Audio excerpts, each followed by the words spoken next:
ताज़ा गन्ना रस वाला। एक समय की बात है, भारत में एक छोटे से गांव में रहने वाले एक युवक राजू थे। वह एक दयालु और मेहनती आदमी थे, लेकिन वे बहुत गरीब थे।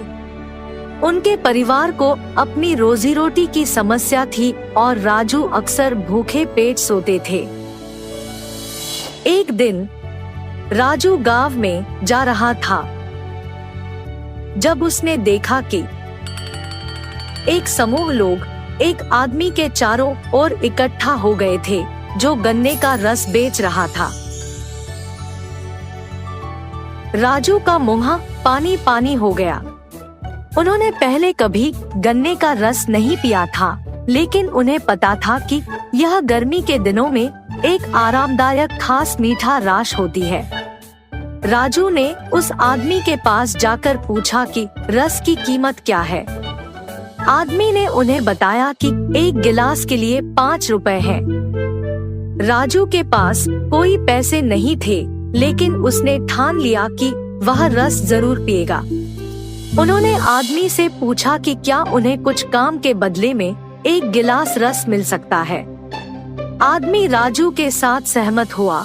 उन्होंने जमीन साफ की, गिलास धोए और गन्ना निचोड़ने में भी मदद की।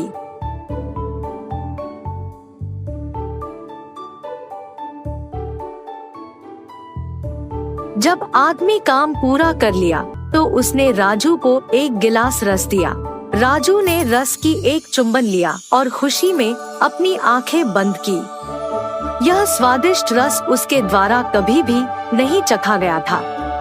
उन्होंने आदमी को धन्यवाद दिया और फिर अपने मार्ग पर चले गया। पूरे दिन राजू गन्ने के रस के बारे में ही सोचता रहा। उसे और एक गिलास रस पीने के लिए सब्र नहीं हो रहा था। अगले दिन वह फिर से आदमी की दुकान पर गया और एक गिलास रस के लिए काम करने की पेशकश की। आदमी सहमत हुआ और राजू हर दिन उसके लिए काम करने लगा। राजू जल्द ही खुद गन्ने का रस बनाना सीख गया। उसने एक ठेला और कुछ सामग्री खरीदी और उसने सड़कों पर रस बेचना शुरू कर दिया। राजू मेहनती और रस बनाने में बहुत अच्छा था।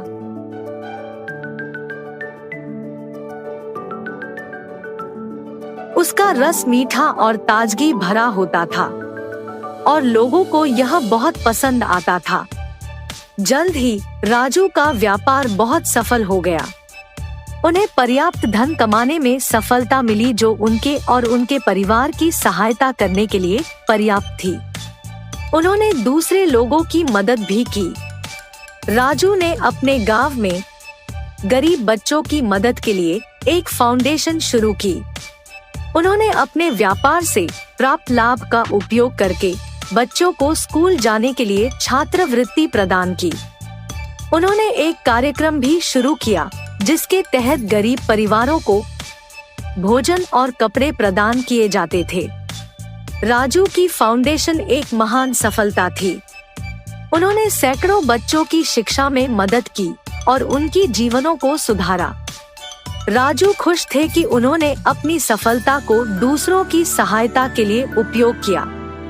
राजू की कहानी हमें याद दिलाती है कि मेहनत और संकल्प सफलता के लिए मार्गदर्शक हो सकते हैं, लेकिन सच्ची सफलता सामग्री संपत्तियों के बारे में नहीं होती।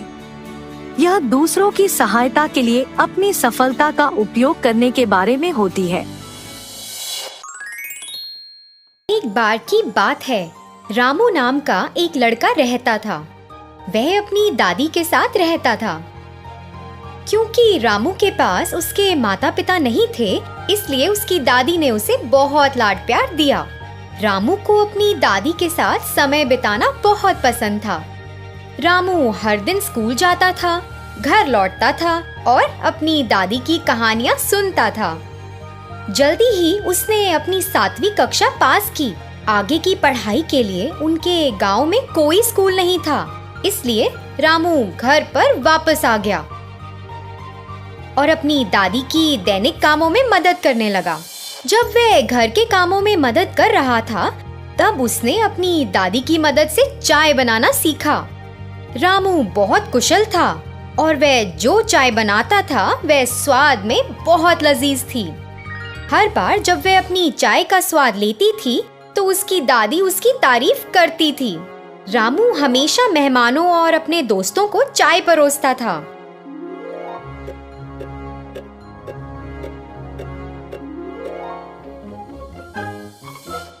एक बार उसके अंकल दिवाकर ने कहा, आहा रामू, तुम्हारे हाथों में जादू है।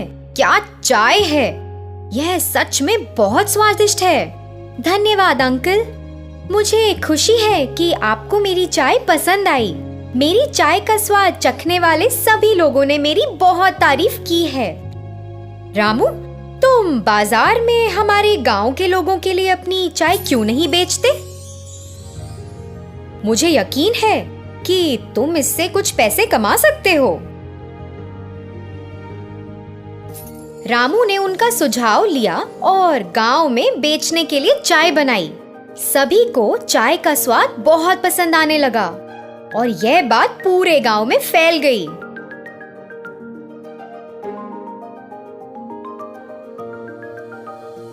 आहा, वाह क्या चाय है। ग्राम प्रधान ने रामू के इस हुनर के बारे में सुना और उन्होंने रामू को मिलने के लिए कहा। रामू, तुम्हारे हाथों में एक जादू है। तुम्हारी चाय कमाल की है। जी शुक्रिया, मुझे बहुत खुशी है कि आपको मेरी चाय पसंद आई। रामू, अपने भविष्य के बारे में सोचो। अब तुम बच्चे नहीं हो। अब जब तुमने चाय बनाने में महारत हासिल कर ली है तो तुम शहर में अपनी चाय बनाने क्यों नहीं जाते? शहर के लोगों को भी अपनी चाय का स्वाद लेने दो और मुझे यकीन है कि शहर के लोग तुम्हारी चाय को बहुत पसंद करेंगे और तुम इससे अच्छा पैसा कमा सकते हो। रामू ने प्रधान के शब्दों के बारे में सोचा और उसे लगा कि यह करना सही है। मैं आपसे सहमत हूँ। आप पूरी तरह ठीक हो, लेकिन मुझे नहीं लगता कि मैं तुरंत शहर जा सकता हूँ। अरे रामू बेटा, तुम इसकी चिंता ना करो। मैं अभी के लिए खर्चा संभाल लूंगा। पैसे ले लो और तुरंत शहर जाओ।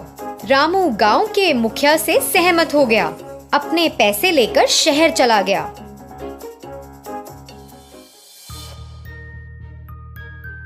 उसने चाय की थड़ी में एक व्यक्ति से संपर्क किया और उससे एक रोजगार मांगा।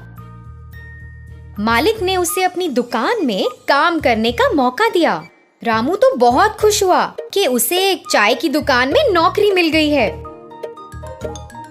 लेकिन रामू को वहाँ चाय बनाने का तरीका पसंद नहीं आया। दूध के बजाय वे दूध पाउडर का उपयोग करते थे। एक अच्छी गुणवत्ता वाली चाय पत्ती के बजाय वे सस्ती चाय की पत्तियों का उपयोग करते थे और कुल्हड़ के बजाय वे प्लास्टिक के कप का उपयोग करते थे। इतना ही नहीं, वे एक विशेष चाय बेचने का दावा करते थे।